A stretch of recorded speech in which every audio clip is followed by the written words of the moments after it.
asked him to refrain from his usual abuse of brummies, but I don't think I'll be able to do that. As a brummie himself, he's not going to do that.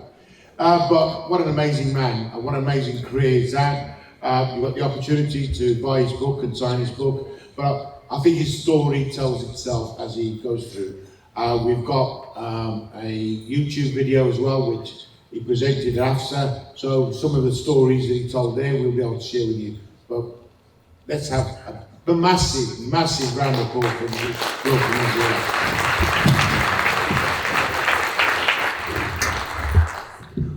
Thank you so much, Jack. That was really loud. Can I say thank you very much indeed, firstly, for the invitation to join with you and to see you celebrating success. You know, we clapped you 2.5 years ago, we're slapping you right now, and that's despicable. And I want you to say, I want to thank you personally on behalf of the citizens of this country for what you do and what you've always done. My brother died in the second week of the first lockdown from COVID. He died at home, all alone in Birmingham. He couldn't get into a hospital because you know what the hospitals were like at that time. You also know the community testing had stopped, so we didn't know he had COVID until a week after he died. That's when the coroner was able to tell us. And then about 3 months later, my mother passed away from a broken heart. And she was receiving palliative care at home because, again, the hospitals couldn't accommodate her. But I'm glad that happened because the district nurse was coming every day to tend to her and make her feel comfortable. And I will always be indebted, not just to her, but to everybody that's provided the support at that time, to all of my family and to thousands of families around the country. So thank you very much indeed for all that you have done. I'm getting serious, but let's have a little laugh, shall we? I was born, my family originally came from the very traditional and tribalistic parts of Pakistan, northwest frontier, as it was then, and they moved to the very traditional and tribalistic parts of Birmingham, where I was born. And those of us who are old enough to remember, not very many in this room, how overt the racism was in the 60s and 70s. You know, it's bad now, but just think about the skinheads on the street, Enoch Powell making his speech about rivers of blood just up the road, and how you felt. Every time I'd go to school and come back, my parka coat would be covered in spit. And people would just simply treat you with disdain because you were different. They didn't care where you'd come from, they didn't care what you had done, they didn't care how much you were contributing to British society, or had done, and your family had done. But at the end of the day, they wanted you to know that you were unwelcome. But we stuck at it, didn't we? We stuck at it through those times and those years. It shouldn't. Some people say to me, well, that's a rite of passage, Nazir. And I say, I don't want that rite of passage. You know, it shouldn't be a rite of passage for anybody, anytime. We should be able to achieve our potential, whatever that potential may be, without people simply attacking you because of the colour of your skin, or your sex, or whatever it may be that defines you. And I think people need to recognise that this is something that's a perennial problem. When you think it's gone away, it hasn't gone away. It still is alive, and you know, I'll touch on my book later on. It still is alive today as it always has been. It's just maybe hidden in different ways or manifests itself in different ways. When I was growing up in Birmingham, I didn't have any role models to be a lawyer. The only role models I had were Atticus Finch, Nelson Mandela, a lawyer, and Mahatma Gandhi, a lawyer. So my role models were fictional, dead, or in prison. And the conversation I had with my father and my mother about, you know, I want to study law and become a lawyer was a really difficult one. Because they said, be a doctor. Haven't even heard that one. And how many of you become doctors? Or an engineer or a scientist. And you know what was going on in the back of their minds? It was, they'll kick us out at some point. So we need to have a skill set that's useful back where we came from. That was going on in their minds. And so it was a difficult conversation. But at the end of the day, really courageous of them to say, look, this is what you're passionate about, pursue it. And I did pursue it, and I became a lawyer a long, long time ago, 30 odd plus years ago. And then when I decided that I wanted to move into prosecuting, that was again a difficult conversation because prosecuting back then was a new phenomenon. there had never been an independent prosecution service in this country. The police used to prosecute their own cases. Guildford 4, Birmingham 6, remember?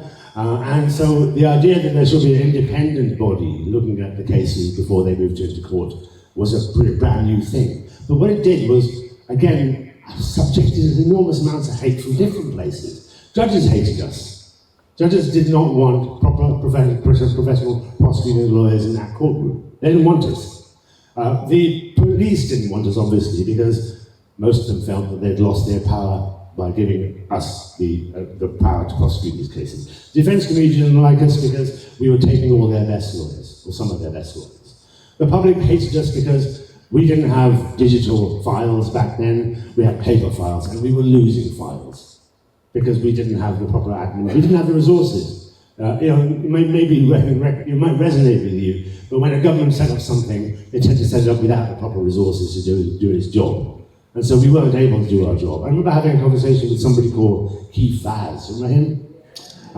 And he comes up to me at an event, I never met him before, this was the early 90s, and he says, when he realises that I'm a prosecutor, he goes, lost any files lately? Right? And I thought, that's really nice. This is my first words from this guy at the time. He was a junior minister. And then, about a year later, if you probably remember, he was sacked as a minister. And that was the second time I met him. And I went up to him and said, lost any jobs lately? Karma works in many, many ways, and that was a good example of where it did work. But back in the 90s, the thing we didn't have, which was, I think, it's not the bane of our lives, but we didn't have it back then. It's called KPIs, remember those? And so it meant that I could go and make mistakes. I could go into court and do cases. If I didn't do a good job, I could do a better job the next time around. I remember going into my first Crown Court trial, and the judge hated me with a vengeance. He absolutely detested me. And it made it abundantly clear that he detested me. My cousin was in court, who'd come over from Pakistan to watch me in court. And he was trying to slide underneath the bench because he was seeing what was going on. And he was right, the judge was right. The thing is, the judge was right, I wasn't prepared. I hadn't properly prepared for that case. But the way he treated me was evidently racist. There's no two ways about it. A week later, I was back before him again on another case, and as soon as he saw me, he goes, "No, you again." I felt welcome, but I had prepared like nobody else. And at the end of that particular hearing, he goes, I said to him, do you need anything further from me? He goes, "No, you give me everything." I thought, right, okay, that's how we deal with this. We do our job better than anybody else. We work harder than anybody else. That's how we even level the playing field. And that's ridiculous, isn't it? But that's what we had to do, and that's the lesson I learned the hard way, in effect. In the 90s with it, but again, the things, we wouldn't trust people in the way we trusted people back then. I was dealing with serial killers after 2 to 3 years. I was dealing with really, really, really high-profile cases, which, quite frankly, were way above my pay grade now, would have been, but they allowed me to do that because the people around me trusted me. But the other thing I didn't realise was that on a Friday night at the pub, that's when people were sharing their opportunities. They were learning about what jobs might be available, what decent cases were coming up, and I was excluded because I didn't drink. I hadn't thought of that. I hadn't realised that. Again, that's surreptitious, isn't it? It's not blatant, but it's evident of how we are treated when we are thinking getting the same opportunity as somebody else. But having worked extraordinarily hard, as we all do, as we all have done, when I left prosecuting 6-7 years ago, I had 120 days leave to take. It gives you a flavour of how much leave I was actually taking. I wasn't. I was working, I'm working. I'd spend weekends working, I'd spend evenings working. I would make sure that whatever needed doing would be done over and above, just to stand still. But then somebody had faith in me. 2001, 9/11 has happened. 3 months later, the Crown Prosecution Service appoint the first ever Chief Prosecutor for London, who is Muslim. Why did that happen? One, I think I was capable. But two, David Calvert-Smith, the DPP at the time, saw something in me and pushed for that to happen. And I will always pay tribute to him for doing that. Because there's sometimes one person that actually stands up above the fray and says, no, we're going to appoint on merit. And merit worked in my favour. And then once I'd been given that, this is the other thing we do, is we think we owe people. So literally, I then decided, right, I'm going to work even harder than I ever did before. Right? Because I've got to justify. And when I got my OBE in 2004, I'll give you, it still shocks me and shames me somewhat. I got my OBE in 2004, and within, one of my fellow white chief prosecutors from another part of the country comes up to me and says, "You only got that because you're brown." I thought, no, because I work fucking harder than you. But that's the thing, they will always find an excuse to box you, pigeonhole you, lock you away, even to belittle you at a time when, quite frankly, they should be recognising whatever success you've done. And the other thing I started doing, which we didn't do as an institution, was started reaching out to the public. We had actually decided that we were better than you, institutionally. That in fact, if we sat in your room with you and you told us you're not dealing with X, Y, and Z very well, actually, we didn't want to hear that. So we'd rather not sit in a room with you. I said, actually, we are the public's prosecution service. We should be engaging with the public. So I started getting out there. I remember the knife crime in 2002. It was a massive epidemic in London at that time. And I said to my teams, right, we're going to go out and talk to the people most impacted by these crimes, young people. And they said, yes, yes, yes, let's invite them to our offices. Guess what? Nobody came. I said, no, you misunderstand. The word out means we go out. And I said, I'm going to start. Leaders lead by example. I said, I'm going to start. So I remember being above a bookmaker's in North London, in Harlesden, sitting down with young men, all of them wearing bandanas across their faces, all of them showing me how big their knives were, compared to my little one on the end of my key, you know. But in that conversation, I learned so much. I learned about how poor policing, poor education, poor environment, familiar circumstances, all of that led them to believe that they had to carry a knife. It wasn't an excuse, it was just an explanation. I came back from that meeting, and the first thing that happened was somebody comes up to me and says, Nazir, you didn't carry out your risk assessment before you went. I said, I'm back, aren't I? All right? The second thing that happened was, what do you do with that information? And so I sat down with the Home Office. This was a time, 22 years ago, when the Home Office used to listen. And I sat down with the interpersonal violence team and I said, look, this is what's happening. How do we respond to that? And they said, yes, let's get people together. So we sat down with a group of other ministers and other government departments, and we developed the very first serious violent crime strategy this country has ever had. And you know, knife crime calmed down for a while. It calmed down for a while because we were listening and we were acting upon what we were heard. And it was because of diversity that we were listening. It was because the people who understood those communities were in those communities, receiving those messages in many, many ways. I remember Chief Constable saying to me, Nazir, would you come with me, please, to this event that I'm speaking at? I said, do you want me to say X, Y, and Z? He goes, no, I want you to hold my hand. I said, what? He goes, I don't feel comfortable. A Chief Constable did not feel comfortable about going to an environment.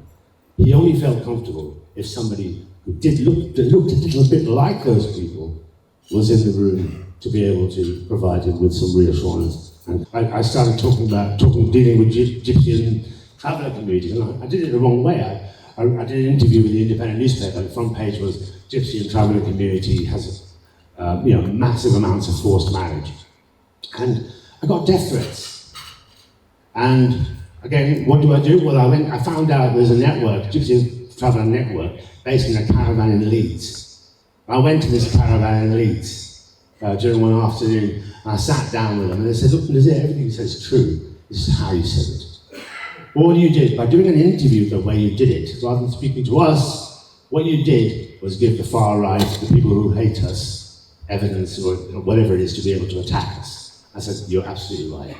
I will learn from that, I won't do it again. I need to talk to many more people. So I was out there talking to NGO after NGO, inviting them to come and speak to me, going to them when they needed me to go to them. And so one of the issues was about honour-based abuse, or honour-based killings. And I hadn't appreciated what they were. But they told me there was a massive spate of forced marriage in this country. More than 5,000 forced marriages every year in this country. Did you know that? I didn't know that.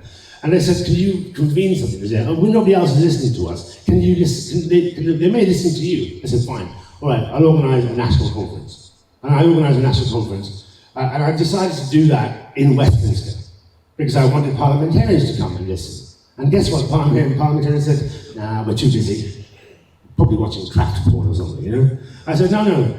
What I will do is I'll organise a conference opposite the Parliament in the QE2 Centre. And you can just pop in. And to their credit, dozens of them did. And they listened to survivor stories, and they were as chilled and shocked as I was as to what was happening in this country under the radar, hidden in plain sight. And so the thing that then flowed from that was, well, what do we do differently?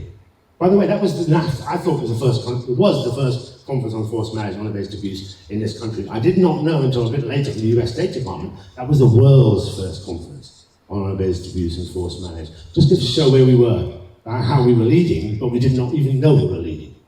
So what do we do with that information? Well, I needed to understand it better. And this is the power of storytelling. We've heard some great stories this evening. It's not enough for me to say, give you some data.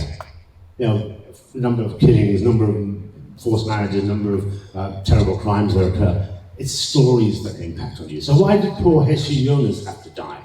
Poor Heshi was 16 years old, and she was stabbed to death by her father. She was stabbed to death because he found out that she had a boyfriend, and he would not accept that. How did he find out that she had a boyfriend? Teacher rang him up and said she wasn't in the school yesterday. Was it anything to do with her boyfriend? And that's the lack of understanding, poor training, poor awareness that killed a 16-year-old girl in West London. And so more of these stories. Roxana Naz was murdered by her mother, who strangled her whilst her brother held her down in Derby, not far from here. And when Roxana's mother was being tried for a murder, she was asked, why did your daughter have to die? And she said, it was her kismet. It was her destiny. I thought, this is not your usual murders. There's something more going on here. And this issue of honour had never really been appreciated, never had been appreciated in this country. So I set up working groups across government. I changed the law. The law came in. The new Forced Marriage Civil Protection Act came in. That has led to 4,500 protection orders being issued. 4,500 lives have been saved by one section of one act 16 years ago.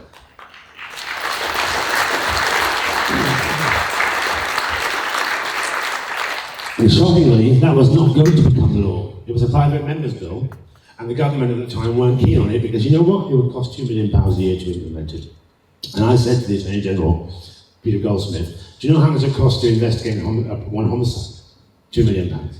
So if we can reduce the number of murders by one, we pay for this. And to his credit, he listened, he accepted it, Tony Blair then adopted it, and it became law, and it has saved 4,500 plus lives. We changed the law. We introduced new guidelines. I spent most of 2008, by the way, I'm responsible for more than 150,000 prosecutions a year, every year, at that time. But I decided I wanted to focus, I have great teams, they're doing their job. I want to focus on those areas that were not doing really well.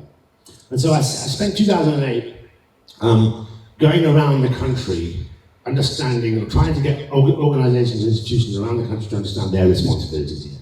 You know, if you normally if you go to a band, you get a t-shirt with all the places that band has been. My t-shirt for 2008 would be the Royal College of GPs, the Royal College of Midwives, the Coronary Society of England and Wales, the LGA. I went everywhere, scaring the shit out of them. That if you don't do something about this, you will have something on your books. You will have terrible tragedies because you did not act upon whatever it is that you had to act upon. And to their credit, without exception, they introduced their first ever national guidelines. And all of that flew out of a case of mine called Banaz Mahmood, 16-year-old girl who was brutalized by her husband. She was forced into marriage and brutalized by her husband in South London. And at the age of 18, she's allowed to come home because she was about to accuse her husband of rape. And of course, that is even more shameful than anything else that happened. So the parents allow her home. They didn't like it. At 19, poor Banaz finally falls in love with her boyfriend, with her then boyfriend. And she is seen kissing her boyfriend outside of Morden, South London tube station by some busybody. And that busybody then goes back to her father and uncle and says, how dare your daughter kiss somebody in public? And the father and the uncle said, you're right. And their response was to set up a meeting that evening where they decided Banaz must die. But no warning, no chit-chat.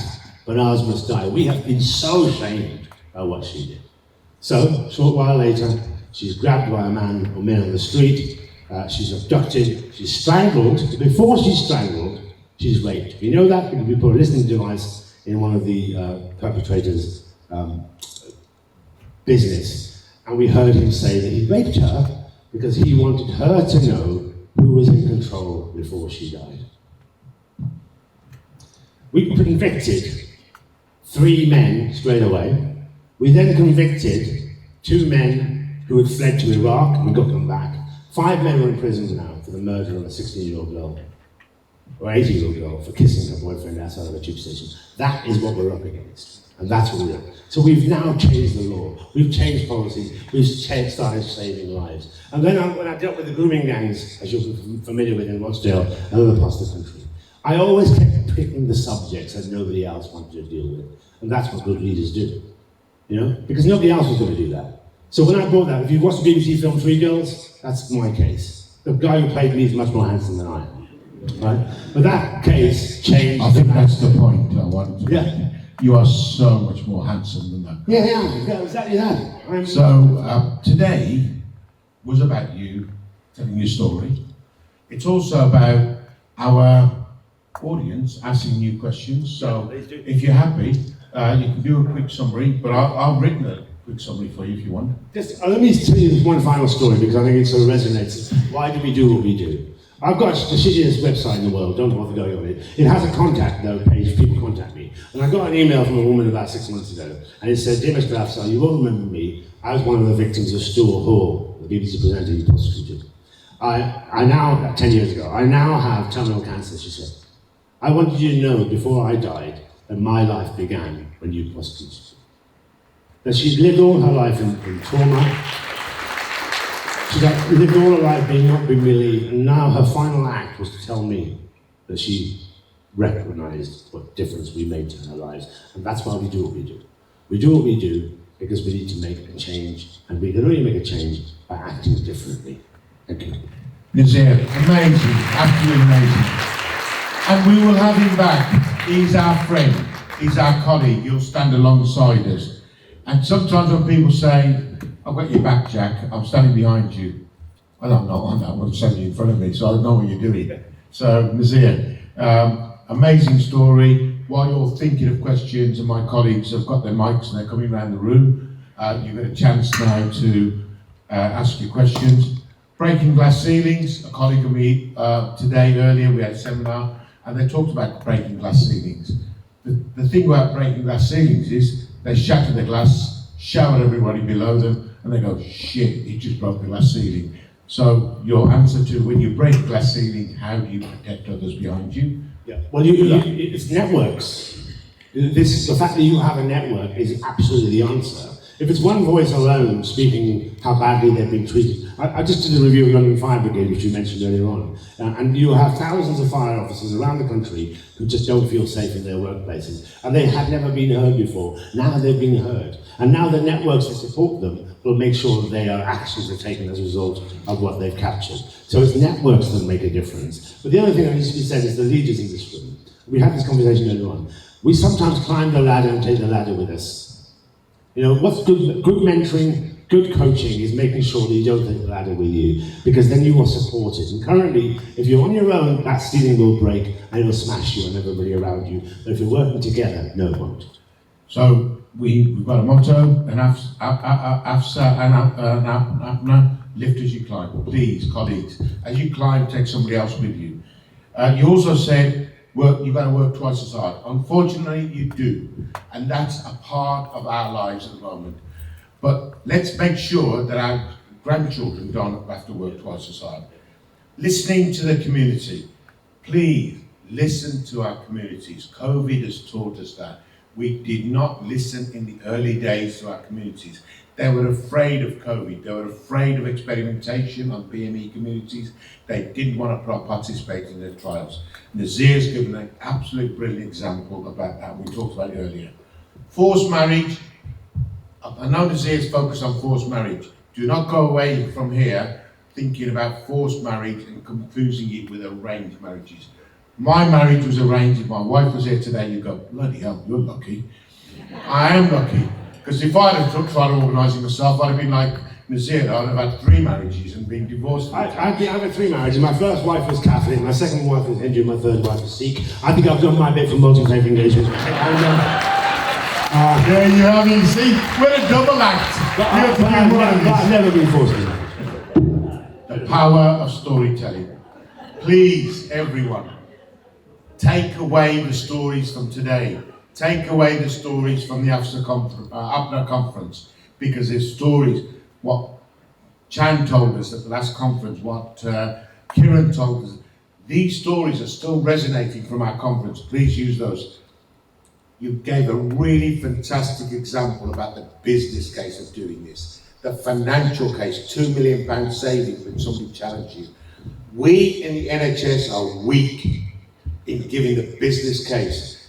We are told that every pound spent on the NHS gives a £4 return back to the Treasury.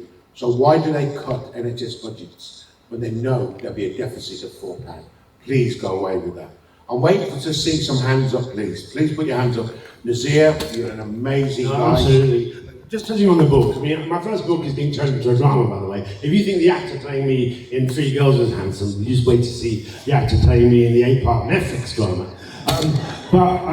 This book, the second book, this book is all about the experience of senior leaders of colour. And I've tried to capture, well, I have captured everybody. People like Sadiq Khan, for example, the first mayor of big city, capital city in Western Europe. He is the only mayor in Western Europe that has 24/7 protection. Why does he need 24/7 protection? Because somebody called Trump went for him. 2 followers came after him. And that's why we have to recognise these things, that we are facing enormous challenges. And sometimes what we come up with, Jagtar, as solutions aren't solutions. So the Rooney Rule, for example, which says that every senior role has to have a shortlist that includes 1 person from a minority. What we've discovered is actually that's giving the organisation protection. So when they appoint the white man, they can always turn around to you and say, well, you were shortlisted. And so actually something that was meant to increase participation has had the exact opposite effect. And you know, I mean, strange as it may sound, but I found real problems in the health service. I found people who were scared to talk. I found that people who were really powerful people in their day jobs were just saying, Nazir, if I say something and it ends up in that book and people can identify me, then it'll destroy my career. Why? Because, Jagtar, one of our failures is the end of our career.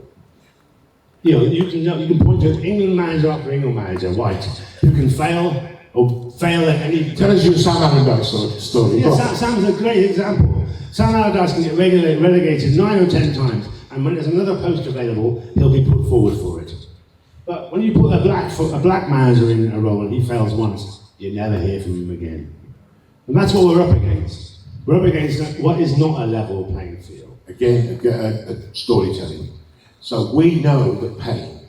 We felt the pain. We've been there, both myself and Nazir. But we've got Shiv with his hand up with a question.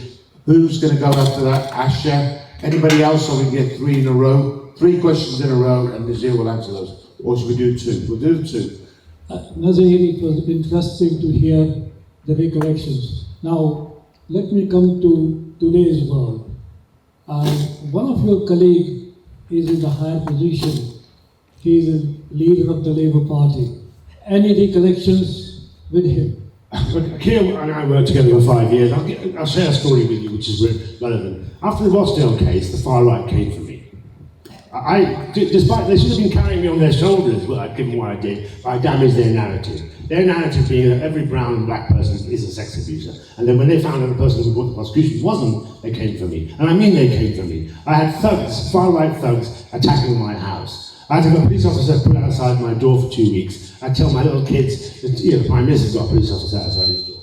Try and reassure them. I had to have a panic alarm placed in every room in my house.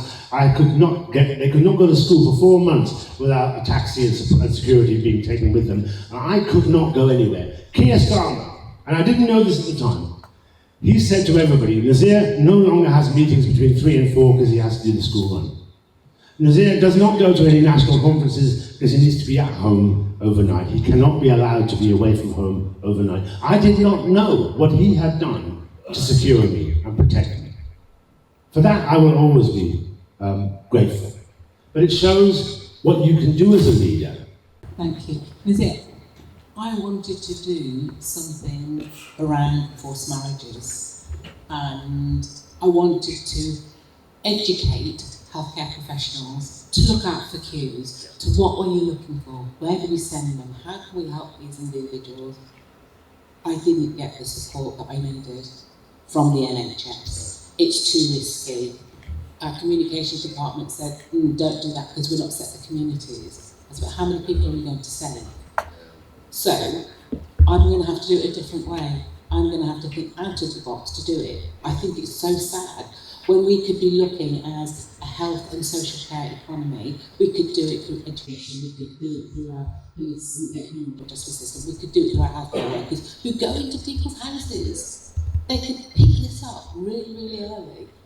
And I'm frustrated that people are saying it's too sensitive a subject. That alone is racism. That's being racist. I remember after the grooming gang cases, people were saying, why didn't the Asian communities do something? They wanted these guys arrested. They didn't want these guys to be out in the streets threatening their own children and everybody else's children. But the community, the local authorities and everybody else decided, oh no, it might lead to community tension of some kind. That was their own thinking. They didn't ask anybody. And this is what diversity brings. If you ask somebody, you will get the truth rather than what you think is the truth. Assumptions. Assumptions makes an ass out of you and me, right? So we need to stop making assumptions and actually get evidence to be able to make that judgment. Go back to the business case that Nazir pointed you to. Every domestic violence case that one of our staff highlight to community nurses is going to save the treasury money, is going to make somebody save £66 billion. You know how much domestic abuse costs this country every year? £66 billion. I don't know what your health budget, that's half the health budget. That's costs in welfare costs, justice costs, education costs, tax losses, you name it, etc., etc. So the business case is there. 2 women every week are murdered by their partners or ex-partners. 1 in 4 women suffer domestic abuse every week. 1 in 5 are sexually assaulted. 10 women take their own lives every week because of domestic abuse. What more do you need in terms of a business case?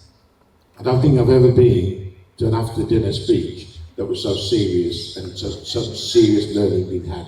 But that's the way we do things in Apna. Thank you. One last question, and then you can have your pudding. Selina. Okay, Nazir, thank you for your talk. It was really inspiring. One of the questions I'd like to ask you is around the disproportionate number of black men who die in detention and in secure services. And the fact that when those investigations are done, they're always in the favour of the service rather than the individual. What, from your experience of the Crown Prosecution Service, what can we do to change that? I'll answer that. Good question. And can I just have an invitation? Nazir, I'd like to invite you to the Ahmed Iqbal Ullah Race Centre in Manchester from in your capacity as the Chancellor of Manchester University. I'd love to be here. Love to be here. There's another question, and I'll answer that one as well. Thanks, Nazir. I don't want to put words in your mouth, but you intimated that potentially public sector systems are designed to be challenging, and I guess funding is a huge contributor to that. As a leader, what's your, and I know it's not going to be something that can be fixed overnight, but as a leader, what would be your one tip or one takeaway?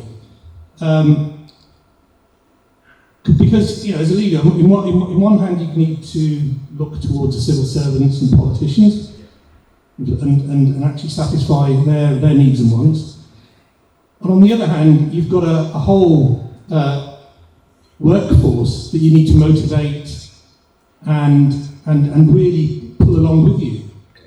What would be your sort of key takeout? What's the one thing that you'd sort of... I'll share with you a moment. Just to answer your question about deaths in custody or deaths in detention, absolutely, disproportionate. If you're a black person, you're more likely to be stopped and searched, 9 times more likely to be stopped and searched. You're more likely on the same evidence to be arrested, convicted, sentenced, and go to jail. Because on the same evidence as a white person. So the system itself has got structural racism running through it. And so the idea of people dying in detention, problem with prosecutions, and there have been prosecutions, but unsuccessful prosecutions, is who are the witnesses? The witnesses happen to be people around that person who may know. I mean, I'm talking about the officers involved, or engaged. And so time and time again, an inquest will come back and say unlawful killing, but prosecution can't be brought, because the test is different.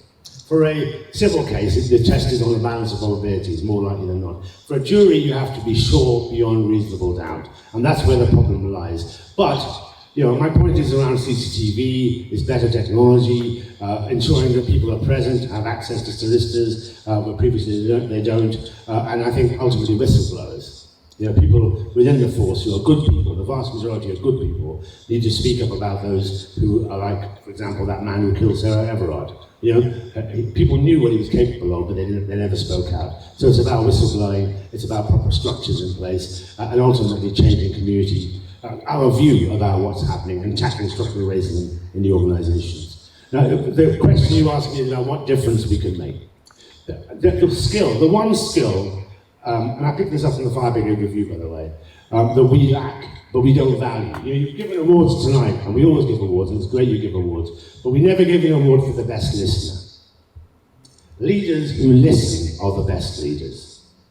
So when I said earlier on, I'm not an expert in anything, but an NGO, a survivor, they are. You're experts in health service issues. Speak to you, listen to what you have to say, and then acting upon what I've heard. We don't value it enough, we don't recognise it enough, and we don't do anything about it. We pay people, we value people who are good talkers, we value people who can write well, we can value people who shout and scream, but we don't value people who are good listeners. And I think we need to do much more of that. And that ultimately is how we will improve our services across the board. I'm delighted to be here. I'm delighted to be Chancellor of Manchester University. I'm also the only Muslim, the first Muslim chair of the Catholic Church's safeguarding agency. Right? So if you think you've got life easy, just think about that. The reality is that I don't like comfort zones. No, neither should you. Get out of your comfort zone. Go somewhere nobody else has been and change the world. Thank you. Superb. This is the second time I've heard Nazir advocate for a listening award. I've heard. Apna members, you are now charged with the Nazir Afzal Listening Award and nominations. So it will happen, guaranteed. So those of you that haven't got Nazir's books, they're over there. Buy the book and get Nazir to sign it for your wife, your family. Last time, the largest number of books was sold with 10. We know Masood is here, and I know how many members of the family you've got, so we're looking to see how many books you buy. Every penny goes to the flood appeal. Everything goes to the Pakistan flood appeal. Imagine the amazing work that's going to do. So to Randy and Faisal, who's going to come up after the sweets, you've got your desserts to talk to you about that. Please have a look at the rug. I will then be coming back after the desserts to tell you about what the auction prices are, and let's see how drunk you can get and how much money I can extract from you. Thank you very much.